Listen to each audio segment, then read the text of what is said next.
Tsy mbola tapitra fa mbola mitoy ny fanakorontanana ataon'ny tanora avy amin'ny fokotany fifio amin'ny fokotany ny tsara rano. Miteraka savorovoro ho an'ny fiarahamonina sy ny mponina ao amin'ny fokotany ny tsara rano izany izay nitondrany lehibe ny fokotany ny fanazavana. Nanao fifanafina zany avy any fifio nanavaka zero tsara rano ma zany raha voanainy io zany tamin'ny fito alina dia nandry forsa dia tonga ihany forsa tamin'izay fotoana izay hanenjika andreo tanora avy ety aminay sy avy any fifio. Nefa i zavatra io ma zany efa tamin'ny oktobra tamin'ny 2020 teo zany efa nisy fison'ny fitrangan'ny zavatra io resaka baolina. Zio ndray zany verina ndray zany le kaban'ireo tanora. Sindra moa ty amin'ny finanan'ireo zavatra mahadomely ty. Rehefa magnano zavatra io zany reo dia milasa miteraka ady manome ady amin'ilay olona zany ny tanora ty.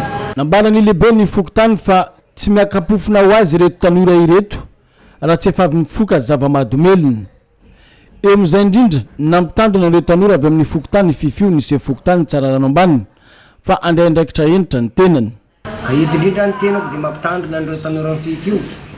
Moka re tsy hitikitika ny vahoako aty amin'ny fokotany tsara rano ambany nefa manana tompona andraikitra raha misy zavatra tsy azo dia manatona aty aminay lehibe fokotany ahafahanay manenjika andreo zaza ianananareo kankay ireo zany.